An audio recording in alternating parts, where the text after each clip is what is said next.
Hello বন্ধুরা, আজকে নিয়ে এসেছি তোমাদের সামনে মাসকলাই জিলিপি। চলো কী করে করছি দেখাই। এখানে আমি মাসকলাইকে ভিজিয়ে রেখে দিয়েছিলাম 3 কাপের মতো।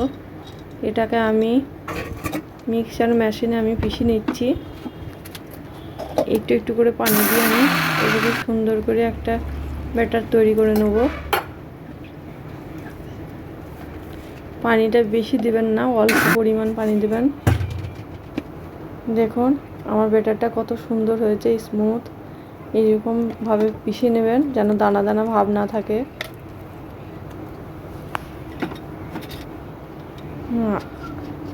বাদ বাকিটা আমি পিষে নিচ্ছি। এবার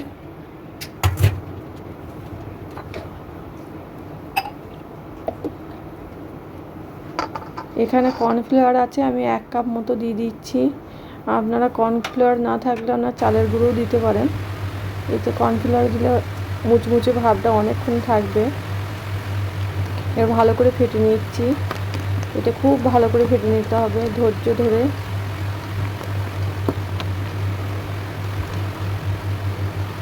এটা ফাটতে ফাটতে সুন্দর একটা ক্রিমি ভাব চলে আসবে। এখানে আমি ফুড কালার দিয়ে দিচ্ছি 1 চিমটে।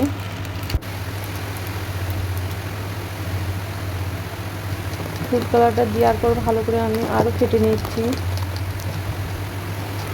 দেখুন আমার ব্যাটারটা কত সুন্দর ফাটা হচ্ছে।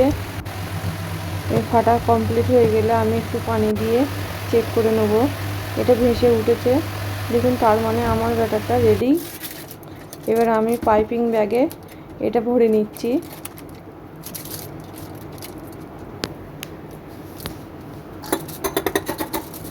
এই পাইপিং ব্যাগ দিয়ে আমি জিলিপিটা করব। এখানে আমি জিলিপির রসটা চাপিয়েছি। এখানে 1 চিমটি মতো আমি ফুড কালার দিয়ে দিচ্ছি।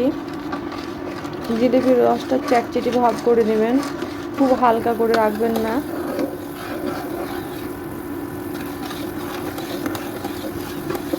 আমি এখানে রসটা রেডি হয়ে গেলে আমি ওদিকে জিলিপিটা ভেজে নেব।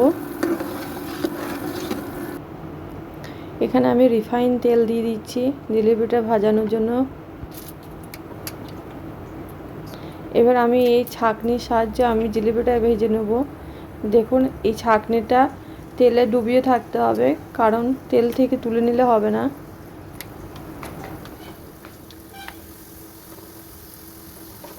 আপনি আপনাদের শেপ অনুযায়ী করে নেবেন। আমি জিলিপির প্যাঁচ যারা জানে না তারা 2.5 প্যাঁচও করে নিতে পারেন।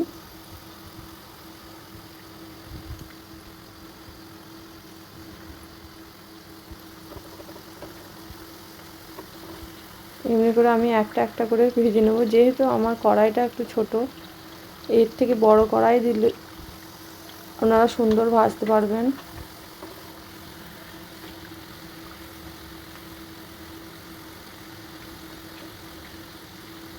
আমি একটু বড় বড় সাইজ করে নিচ্ছি। এই ছাঁকনিটা আপনি গরম তেলে ডুবিয়ে রাখবেন। রাখার পরে আপনি এই জিলিপির প্যাঁচটা দিবেন।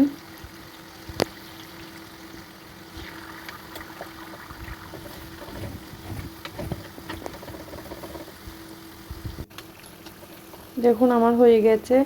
এবার আমি জিলিপিগুলো তুলে রসে নিয়ে দিচ্ছি। এবার রসে তাড়াতাড়ি ডুবিয়ে দিতে হবে।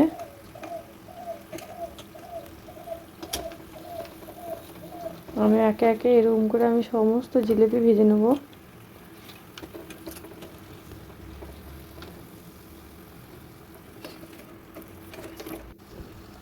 দেখুন রসটা পুরো টেনে নিয়েছে। দেখুন আমার জিলিপিগুলো কত সুন্দর রস টেনেছে। আমার পুরো রেডি। দেখুন আমার জিলিপিগুলো কত সুন্দর হয়েছে।